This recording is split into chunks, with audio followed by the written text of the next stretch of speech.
The mechanics of the film projector. One of the most impactful pieces of engineering is the technology of movies. They've shaped every aspect of our lives. Today, of course, they're created digitally, but I celebrate here the stunning engineering that gave life to movies, the technology that tricked the mind into seeing a moving image. Film came in many sizes, from the giant 70mm, popular in the 1960s for epics like Lawrence of Arabia, to 35mm used for most feature films, to 16mm for schools, and even 8mm used by home enthusiasts. The larger the film, the greater the resolution, of course. All worked with mechanisms similar to common 16mm projectors. I'll examine this Bell & Howell 1580 16mm projector built in 1979. We'll look at the shuttle that starts and stops the film, the shutter that strategically blocks light, and the photosensor that reads the sound, all of which operate in harmony.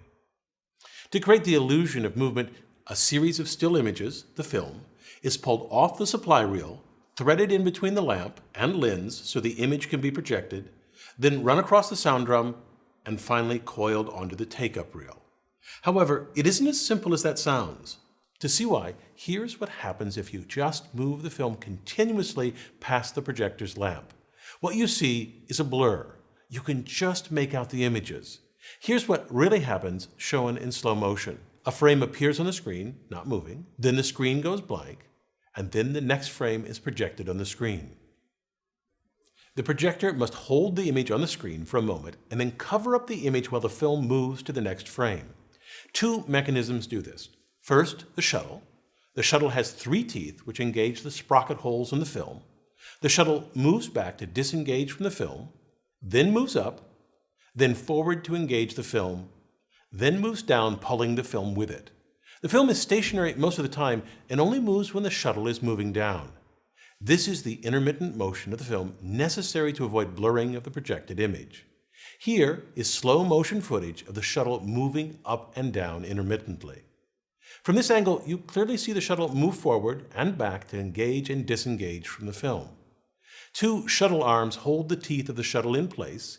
In between the arms is an eccentric cam. This cam rotates with an axle and moves the shuttle arms up and down.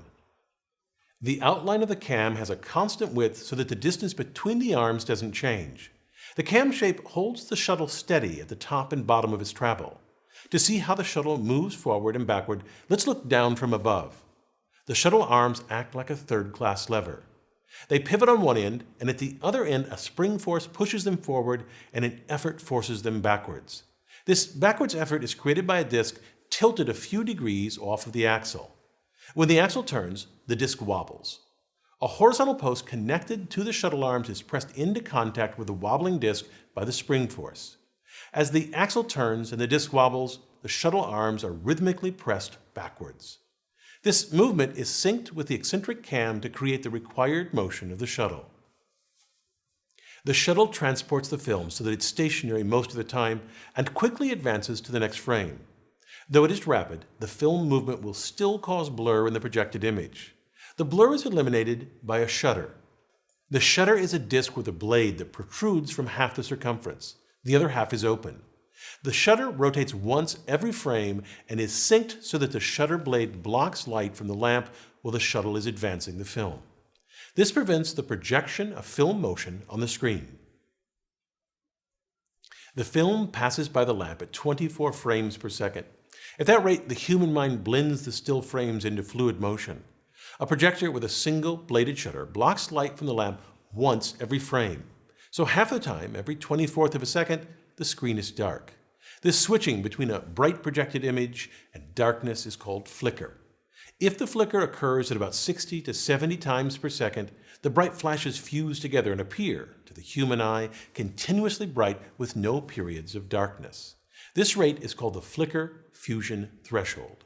Since 24 flickers per second is below the threshold, the flicker is visible.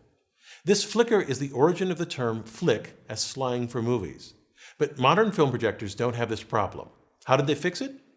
Originally, shutters had a single blade that covered the advancement of the film with an open section that showed the picture. Modern shutters have 3 blades. The first blade covers the film motion. The second 2 blades block the light even when the film is stationary. They only serve to increase the flicker rate. The 3 openings allow the image to be projected half the time. Here I've labeled the 3 blades with 1, 2, and 3 dots.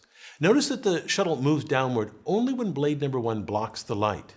The 3-bladed shutter is a simple and inexpensive solution that works well.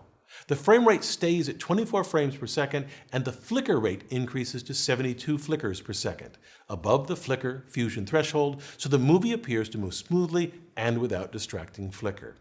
This means if you watch a film in slow motion, you will see a single frame is flashed on the screen 3 times before the next frame appears. A subtle but important detail of film projectors is the film loop. The loop allows for 2 kinds of motion of the film, intermittent and continuous. The key is they happen simultaneously. The film must pause in front of the lens to project without blur, but must also move continuously for the proper playback of the sound. The top sprocket pulls the film from the supply reel continuously. A loop of slack film starts to form. This slack allows the shuttle to quickly advance to the next frame without tearing the film. A second loop of slack film at the bottom also forms. The bottom sprocket pulls the film continuously. This is important because it allows the sound to be read correctly.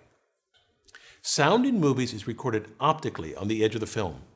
After the film runs past the lamp, it runs across the sound drum. To read this optical soundtrack, light shines through a tube with a slit. This concentrates the light on a small section of the film soundtrack.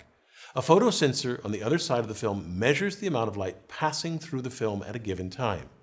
The photosensor converts the amount of light transmitted into current, and this current drives the speakers. A soundtrack that oscillates slowly produces low-frequency sounds. If it oscillates more rapidly, it will produce higher frequencies. The volume is determined by the amplitude or width of the soundtrack.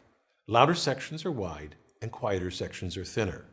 Because the image is projected here, and the sound is read down here, the soundtrack is offset 26 frames ahead of the picture in 16mm films.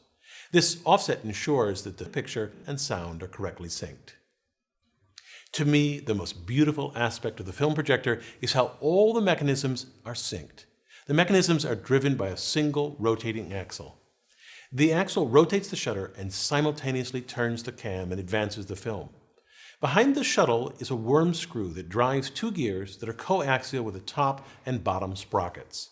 So this means that with every rotation of the axle, the shutter blocks and flashes light 3 times. The shuttle pulls down a single frame, and the worm screw rotates the gears and sprockets 1/14 of a revolution. Since there are 14 teeth on a sprocket, the top sprocket moves 1 frame worth of film from the supply reel, and the bottom sprocket pulls 1 frame through the projector. This setup keeps all the important mechanisms in sync. One thing to keep in mind is that film projectors were designed and built in parallel with film cameras. In fact, in many respects, the technology in both cameras and projectors are nearly identical.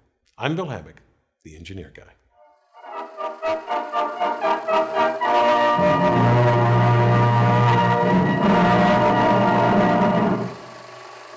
Thank you to our advanced viewers who helped shape this video. Will you help us make our next video? Will you become an advanced viewer? Go to engineerguy.com/preview to sign up. We'd love for you to join us.